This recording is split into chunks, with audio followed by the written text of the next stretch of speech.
Ma'am आप लिख तो है।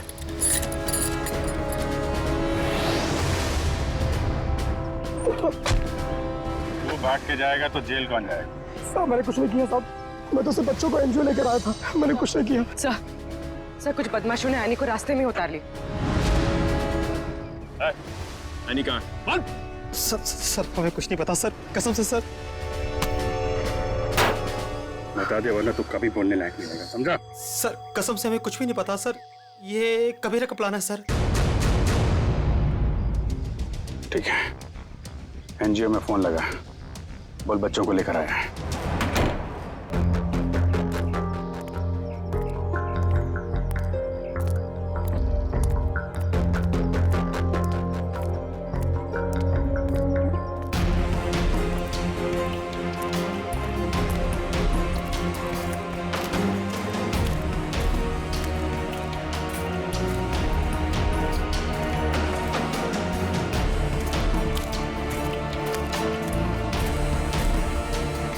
बच्चे कहाँ हैं? बच्चे अंदर हैं।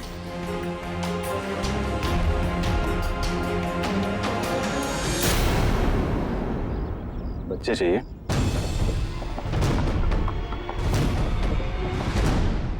एनजीओ की आड़ में जो ये तुम्हारा धंधा चल रहा है ना, सब पता चल चुका है हमें। नहीं सर, यहाँ पर कोई भी घोटाला नहीं हो रहा। सारे बच्चों के डॉक्यूमेंट लोकल पुलिस ने वेरीफाई किया सर। बच्चों को अगवा करके एडॉप्शन के जरिए जल्दी पैसा कमाना चाहते हो तुम लोग? बहुत जल्दी है। नहीं सर, माफ कर दो सर, माफ कर दो सर। एनी कहाँ है? सर को उसे कबीरा लेकर गिर के जंगल में गया है, किसी को देने के लिए सर।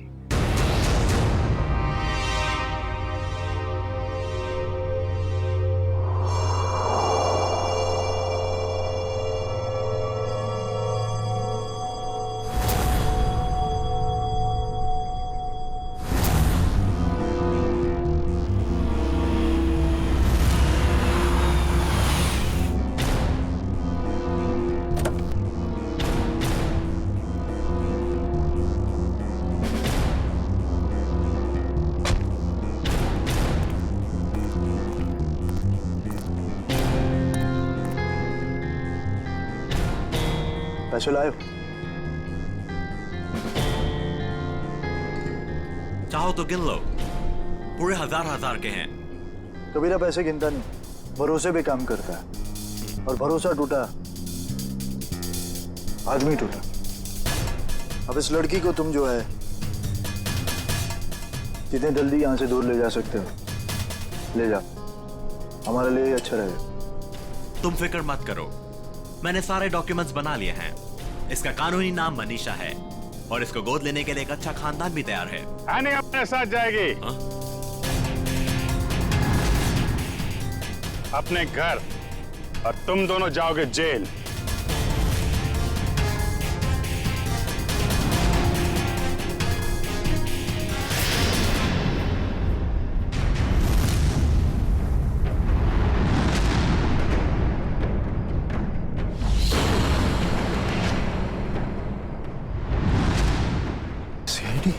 कबीरा, तुमने तो कहा था कोई खतरा नहीं है। मुझे क्या पता क्या आए थे ये लोग? खतरा तो रहेगा ही जब गैर कानूनी काम करोगे तो। सीआईडी का खतरा, समझे?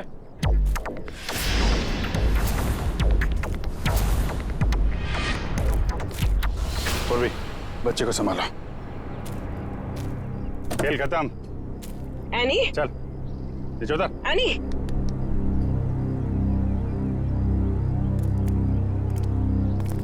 अब बताओ, सारे बच्चों को छोड़ के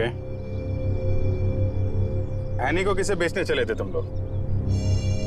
सर वो मुझे पता नहीं सर, मुझे किसी ने अच्छे खासे पैसे दिए थे काम करने के लिए। कौन है वो?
दोस्त की बेटी को मारने चले थे तुम?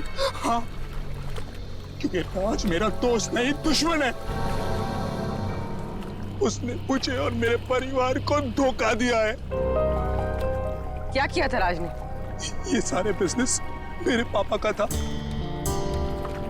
राज मेरे पापा के यहाँ एक मामूली सा नौकर था। उसने अपनी मेहनत से मेरे पापा का विश्वास जीता और मेरे पापा उसे अपना दूसरा बेटा मानने लगे। तो क्या हुआ? और जब 2 साल पहले हार्ट अटैक से मेरे पापा की मौत हो गई, मुझे पता लगा कि मेरे पापा ने राज को मेरा बिजनेस पार्टनर बना दिया है। और फिर तुम राज से चलने लगे क्योंकि राज तुम्हारे फैमिली बिजनेस का आधा हिस्सेदार बन गया था, क्यों? हाँ, लेकिन मैंने अपने आप को समझा दिया था कि ये मेरे पापा की आखिरी इच्छा है। लेकिन फिर मेरे पुराने कर्मचारी माधव से मुझे पता चला एक दिल दह लेने वाली सच्चाई। कैसी सच्चाई? मेरे पापा की मौत नेचुरल नहीं थी। राज ने मेरे पापा की मौत की साजिश रची थी और उसने हमारे फैमिली डॉक्टर को पैसे भी दिए थे पापा की मौत की झूठी रिपोर्ट बनाने के लिए। तो जायदाद का आधा हिस्सा मिलने के बाद भी राज का पेट नहीं भरा? क्योंकि वो सारा बिजनेस हत्याना चाहता था और जब पापा को उसकी धोखेधारी का पता चला तो वो उसे नौकरी से निकालने वाले थे। और इसके पहले ही राज ने उन्हें रास्ते से हटा दिया। हाँ, इसीलिए मैं राज को ऐसी सजा देना चाहता था कि वो जिंदगी में कभी नहीं भूल पाए। और मैंने उसकी बीवी को मार दिया और उसकी बेटी को इतनी दूर ले जाना चाहता था कि वो तड़प तड़प कर तिल तिल मर जाए। राज ने तुम्हारे पिता का खून करवाया, पर तुमने भी कानून की मदद नहीं ली, खुद बदला लेने निकल पड़े। उसकी पत्नी का खून करवाया, बेटी को अगवा किया। राज को तो उसके किए की सजा मिलेगी, पर तुम्हें भी सारी जिंदगी अब जेल की सलाखों के पीछे ही काटनी पड़ेगी।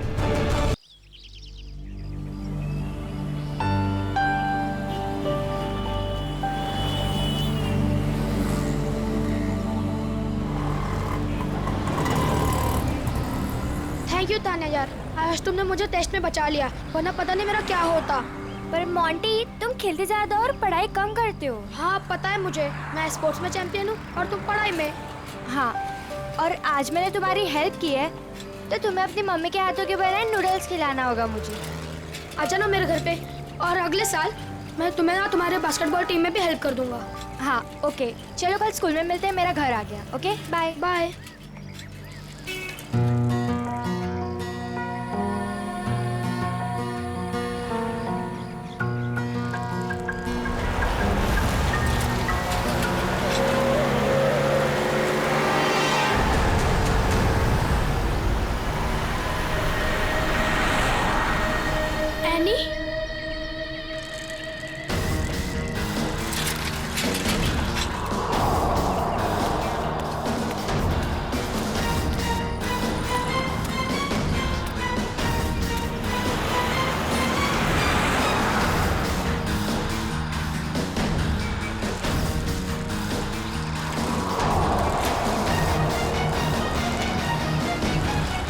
तो सिक्योरिटी गार्ड भी नहीं है।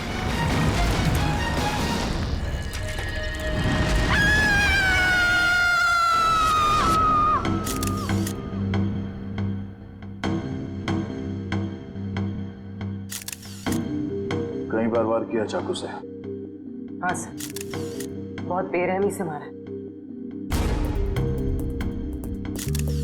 और हाथापाई के कोई निशान दिख तो नहीं रहे? सर। हाँ सर, घर के खिड़की दरवाजे बिल्कुल सही हालत में और जबरदस्ती घुसने के कोई भी निशान नहीं। सर, घर में लूटपाट भी नहीं है, सब चीज अपनी जगह पर है।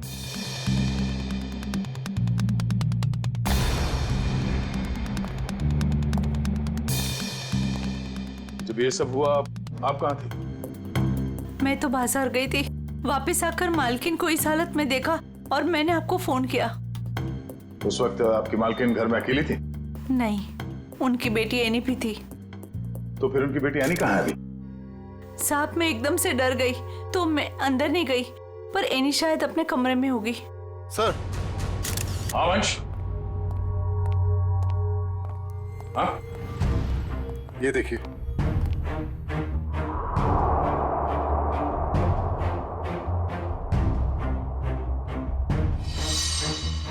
सर एनी तो यहाँ भी नहीं है। मतलब वो खूनी एनी को ले गया। बच्चे काम करो, सिक्योरिटी गार्ड को अंदर बुलाओ जल्दी।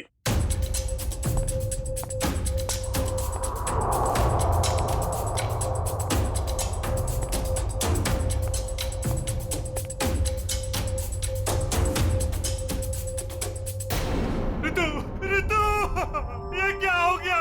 ये क्या हो गया?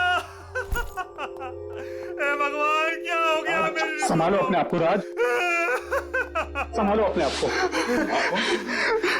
ऋतु, ऋतु मेरी पत्नी है। ये क्या हो गया सर? किसने किया ये सब? हम पता करने की कोशिश कर रहे हैं, पर एक बात और बतानी है आपको कि आपकी बेटी एनी भी गायब है। क्या? एनी गायब है? Annie, Annie! राज। भगवान, क्या हो रहा है ये सब? मत रखो राज, संभालो अपने आप को। मिस्टर राज, आप ये बताइए कि किसी तरह की कोई धमकी मिली थी आप लोगों को? कोई धमकी नहीं मिली सर। सर राज भैया तो एक बड़े बिजनेसमैन है, और बड़े बिजनेसमैन का तो कोई ना कोई दुश्मन हो ही जाता है। सर लगता है खूनी एनी को अगवा करने के लिए आया था और ऋतु से बचाने के लिए बीच में आ गई, इसलिए वो ऋतु को मारकर भाग गया। सर ऐसी क्या वजह हो सकती है? ऋतु दीदी सबकी हेल्प कर देते हैं। अगर उनको कोई उल्टा सुल्टा भी बोलेगा तो किसी को पलट के जवाब नहीं देते थे। एक्सक्यूज मी सर, ये रहा सिक्योरिटी गार्ड। हाँ सर, क्या हुआ? कोई यहाँ से आने को उठा के ले गया और तुम्हें मालूम नहीं? साहब उस वक्त रेखा मैडम ने किसी जरूरी काम से बुला लिया था, तो मैं उनके पास चला गया सर। हाँ सर, दरअसल मुझे कुछ सामान शिफ्ट करना था, इसलिए मैंने इन्हें बुलाया था। लेकिन आज तो एनी का टेस्ट था, फिर वो स्कूल से जल्दी वापस कैसे आ गई? नहीं, पर आज तो एनी स्कूल गई नहीं। क्यों? एनी बीमार थी। क्या? कल शाम को जब मेरी ऋतु से फोन पे बात हुई तब उसने कुछ बताया नहीं कि एनी बीमार है? एनी की तबीयत देर रात को खराब हो गई, इसलिए स्कूल नहीं गई। तो फिर अगवा करने वाले को ये कैसे पता चला कि एनी बीमार है, वो स्कूल नहीं गई है, घर पर ही है? इसका मतलब कोई तो नजर रखे हुए इन पे। कौन हो सकता है? ये एनी बीमार थी तो उसे देखने के लिए कोई डॉक्टर तो आया होगा? हाँ, डॉक्टर कुमार आए थे। डॉक्टर कुमार, ये आपके फैमिली डॉक्टर है? हाँ सर। जरा नंबर देना उनका।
चली गई गाड़ी? अब कहाँ ढूंढूं?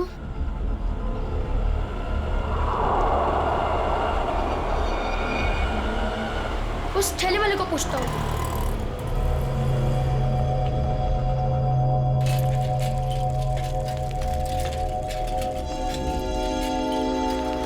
अंकल, आपने यहाँ पे गाड़ी देखी? ओ बिटवा, कौन सी गाड़ी? वो सफेद कलर की बड़ी सी गाड़ी। सफेद कलर की गाड़ी? अरे हाँ, वो तो वो रास्ते से अंदर चली गई। वो पतली गली से? हाँ हाँ, वहीं से अंदर। शुक्रिया।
कुछ नहीं है।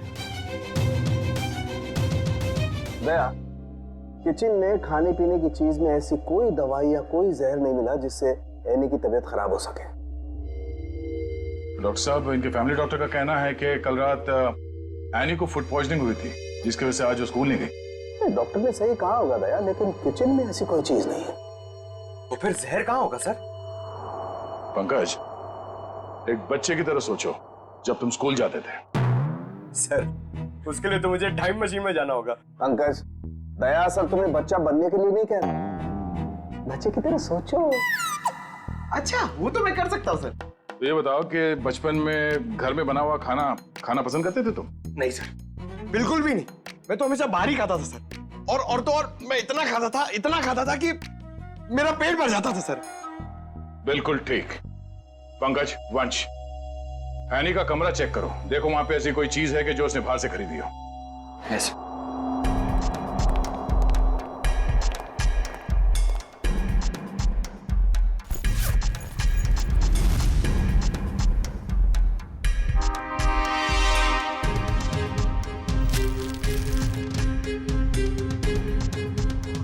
कपड़े के अंदर रैपर? दया सर, ये एनी के कपड़ों में रैपर मिला है। Ice cream wrapper? ये एनी ने ये आइसक्रीम रैपर अपने बैग में इतने संभाल के क्यों रखा था? सर, उसकी माँ को काफी सफाई पसंद थी। हमेशा उसे सिखाती रहती कि रास्ते पर कुछ मत फेंको, और अगर बाहर कुछ खाओ तो रैपर वगैरह बैग में ही रख लिया करो। बहुत अच्छी आदत है। तारिका जी, जरा चेक करना इसमें।